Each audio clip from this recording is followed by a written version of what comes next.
So, today is quite a day. What I'm going to be doing right now, it is about 10:30. I'm going to be heading out to the shop that's going to be doing my headers and getting that whole process started. So I'm going to be without the nice big blue beast here for about a week while it gets its throat kind of worked on, get a deeper growl yet to him. And then he's also going to come out a little bit more performance, probably not much, it's just exhaust and intake right now after all. But yeah, I am still on the big camera, I haven't found my little GoPro. I'm supposed to have one on the way, but it was in town, and then they said it was at the wrong carrier and they sent it all the way out to Charlotte, and nothing but local deliveries are going to be done by the USP in Charlotte. So that's kind of a bummer. It sucks. This stuff happens to me. That's just the way it is.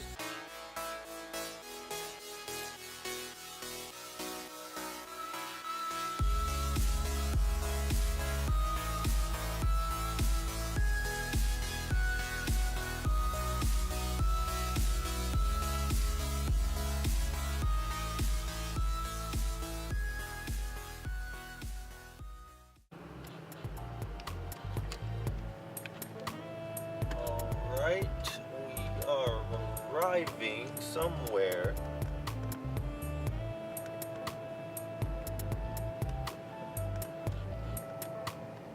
Somewhere down here. Station is on the left. Right there, right there, right there, right there. That's where I needed to be. Let's just do... Alright. U-turn or three-point turn is successfully maneuvered. MXA Motorsports right here. Looks awfully dead. Seems awfully quiet. The shop door is open though. I don't know where they want me. I'll just park right here and try to find out what they want me to do.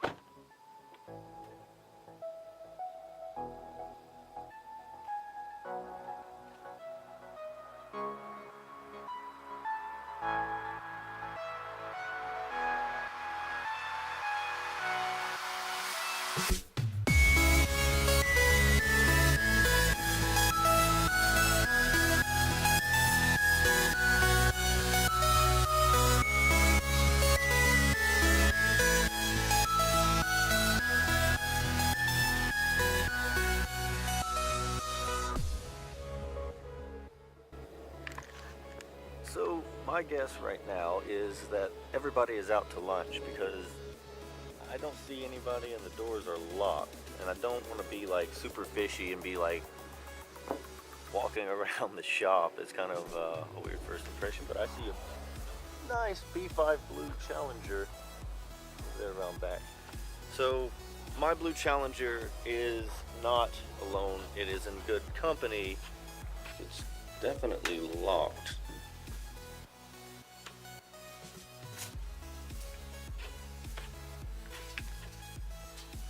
I am pretty lost right now, actually. But it is MXA Motorsports. Sign right there. Sign right there will tell you. We are in the right place. I'm just not sure where the people to talk to are. I'm waving goodbye to the Challenger for a week. Oh no, here we go again with this. But I did find a fellow. He was closing up the garage. I'm like, don't know where he came from, but I was just like, yeah, I was looking for somebody. I was wondering about dropping off my car today. They said something about dropping off the car today. He just kind of does like the shop stuff. He don't handle like the drop-offs and stuff typically, but he does like a lot of the shop work and stuff. Like he works on the cars. They're wrapping up some sort of big project right now, or trying to. Okay, I'm not sure where I left off, but this is where I'll pick up. So basically, yeah, the car is going to be a whole hell of a lot more aggressive sounding, and hopefully a little bit more aggressive acting in a good way when I get him back. He's going to be a little bit closer to the beast that I know he can be. It's going to be awesome, guys. It's going to be really awesome. It's just going to be like a week without him. Not that it really matters. I don't really get to film during the week anyway, so I don't necessarily, I guess, have to worry as much. Except from just a personal standpoint, I'm going to miss driving it like I always do when I get shit done to it. At best, it'll be only a week. At worst, maybe 2 weeks. It depends how fast they get the PCM shipped out, which I'd imagine about tomorrow morning or whatever they'll be able to get it out and get it shipped off. That will be most of the waiting.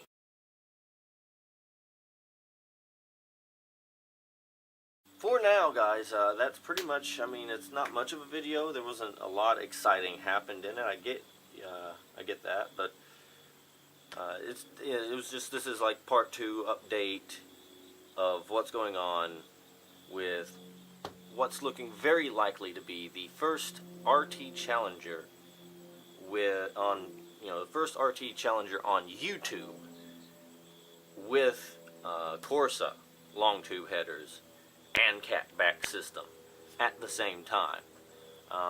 I find, where obviously they have like Cook's long tubes or JBA or whatever long tube headers, shorty headers on RTs. I find that, but I still don't see any Corsa long tube headers installed on RTs.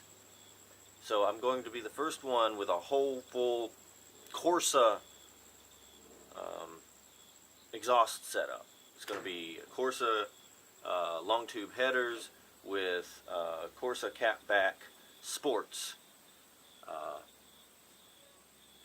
exhaust system. So I'm just, and I'm excited. I'm extremely excited to get it back for just this and just the dyno tuning. Hopefully, I'll be able to work something out with them, and we will, I'll be able to be there for their, dyno tuning of it as well. I'd love to share like a dyno tuning video of, it after it gets the, unlock PCM in and it gets the exhausts, all in it. So I can share with you how it sounds, even just like being put under the throttle, just right under the fucking hammer. It's going to sound good though. I have no doubt. Like I say, I'm a sucker for Corsa. The products are great to me so far, so I have no doubts this thing is going to sound like a mad fucking beast. And that's what I want out of this thing. I want it to sound like a very angry bear being woke up in the wintertime. You don't do that. Don't wake up bears in the wintertime. That's a bad idea, guys. Anyway, I know it's not much of a video, but it's still an update video, so I can bring something to you all about what's going on with the car.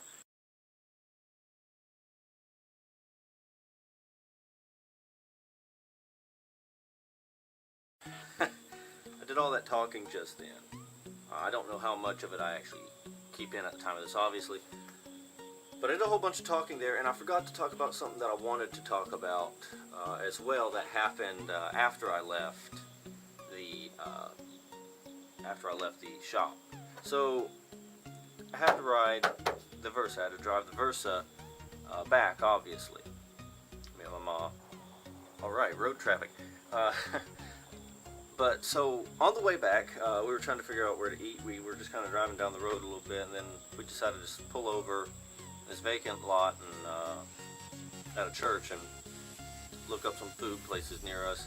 Nothing really appealed to us, so we decided to come back into town and eat at one of our favorite eating restaurants here. That's not the important part. The important part is this. I am so used to the Challenger, the way its gearbox is set up.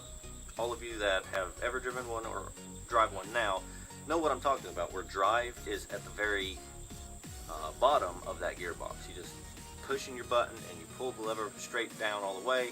You're in drive. You're going. That's for the automatics anyway. So, me being used to that, I kind of ended up doing that in this car, in the Versa. Guess what is not at the bottom of the gearbox in the Versa? drive. At least not normal, conventional sense drive. At the bottom of its gearbox is what? First gear. Yeah, first gear.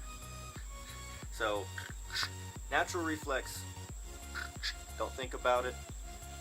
But I was also messing with the overdrive button, so I thought, you know, maybe since I turned overdrive off, for some reason it got a little punchier, because it felt a little punchier. I was like, kind of like it though, it's kind of a little bit punchier. So then I started driving out, and I drive out, I pull out, I'm going down the road from the church. Get up the road a little ways, and I notice it's just kind of stuck, and it's not shifting. It's not shifting over to the next gear. It's just stuck. It's not shifting. I'm like, why am I?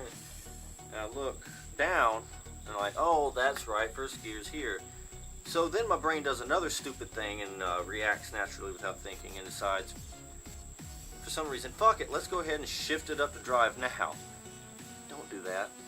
Don't do that.